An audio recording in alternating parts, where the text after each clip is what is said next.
एक तरफ सम्राट चौधरी खड़े हैं और दूसरी तरफ अमित शाह खड़े हैं और नीतीश कुमार राज्यसभा के लिए अपना नामांकन दाखिल कर रहे हैं। क्या ये तस्वीर एक बहुत बड़ा सिग्नल बन सकती है, एक बहुत बड़ा साइन बन सकती है? जब हम सम्राट चौधरी की बात करते हैं, नीतीश कुमार यहां पर अपना नामांकन भर चुके हैं, एक अध्याय बदलता हुआ यहां पर, न अंत न शुरुआत हम कहेंगे, लेकिन बदल रहा है यहां से। उसका जो बदलाव आप आगे बिहार के दूसरे उप मुख्यमंत्री को भी और बाकी बिहार के नेताओं को, पीछे आप नित्यानंद राय को, सबको देख सकते हैं इस एक फ्रेम में। और इसके साथ ही वो सारे चेहरे भी हो जाते हैं शशि भूषण, जिन चेहरों की चर्चा, जिन नामों की चर्चा चल रही है कि कौन अगला मुख्यमंत्री बनेगा। लेकिन चूंकि नितिन नवीन को जब हम गृह मंत्री के साथ बैठे देखते हैं और याद करते हैं बिहार का वो दौर जब नवीन किशोर सिन्हा, सुशील मोदी, नीतीश कुमार, अब सब नहीं बिहार की राजनीति में रहेंगे, बल्कि एक नया अध्याय अगर रहेगा तो उसमें उस नए जनरेशन के प्रतिनिधित्व की भी बात हो जाती है और वो एज फैक्टर भी शायद कुछ हद तक सम्राट चौधरी के पक्ष में जाता है।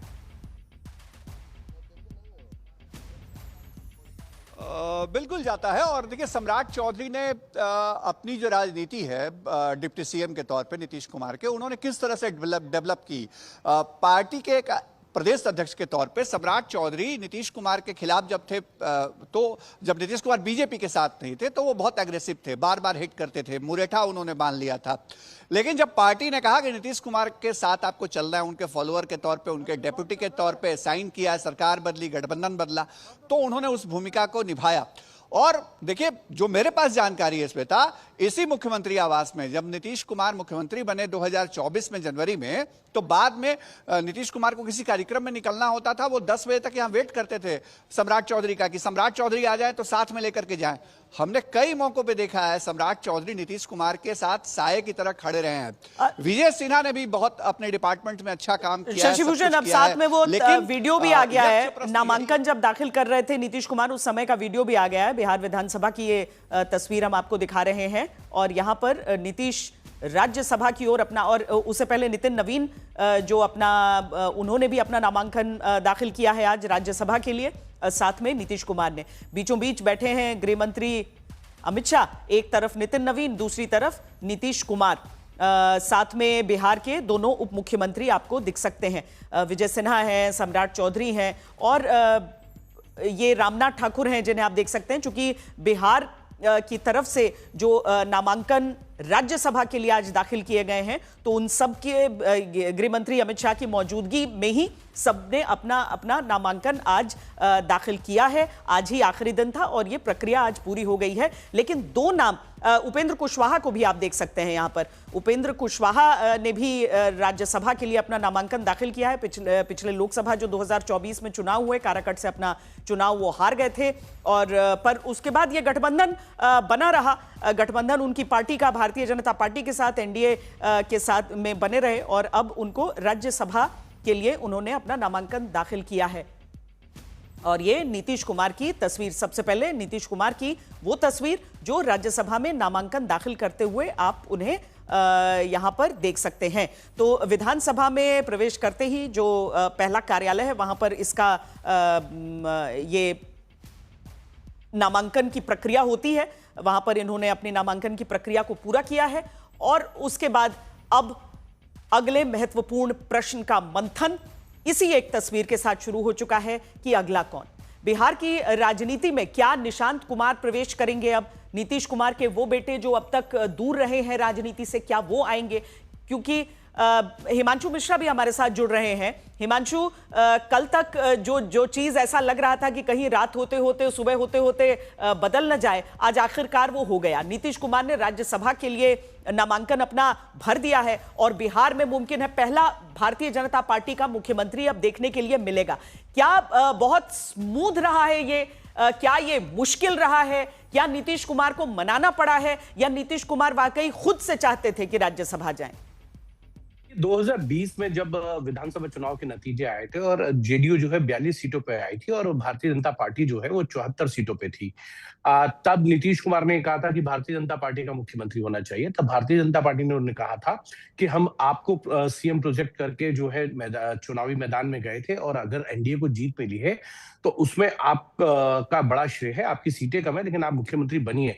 और 2022 में नीतीश कुमार ने जो है वो एक बार पलटी मारी और आरजेडी के साथ गए। फिर 24 में उन्होंने दोबारा पलटी जब मारी और वो भारतीय जनता पार्टी के साथ आए और उसके बाद 25 तक वो मुख्यमंत्री थे।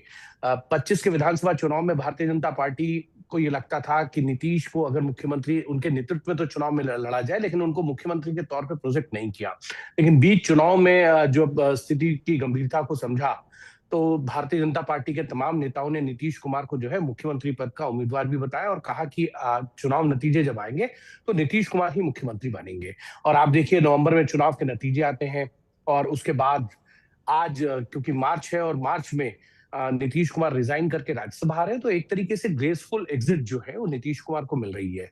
वो राज्यसभा में भी रहेंगे और जब कैबिनेट रिशफल होगा 5 राज्यों के विधानसभा चुनाव के बाद तो ये जाहिर है कि नीतीश कुमार एक बड़े पोर्टफोलियो के साथ प्रधानमंत्री नरेंद्र मोदी की कैबिनेट में जो है वो सम्मिलित भी होंगे।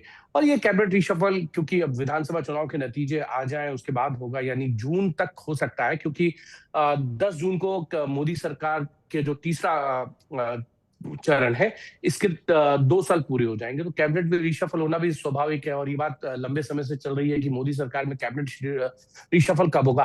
लेकिन एक चीज जरूर है, नीतीश कुमार का स्वास्थ्य को लेकर हमेशा सवाल उठाए गए हैं और नीतीश कुमार इस बात को भली भांति जानते थे और इसीलिए आप देखिए कि दिल्ली से बातचीत हुई, उसके बाद वो उनको कहा गया राज्यसभा चुनाव है, आप राज्यसभा में आ सकते हैं। निशांत को एडजस्ट किया जाएगा, यानी निशांत जो है उप मुख्यमंत्री होंगे जेडीयू की तरफ से।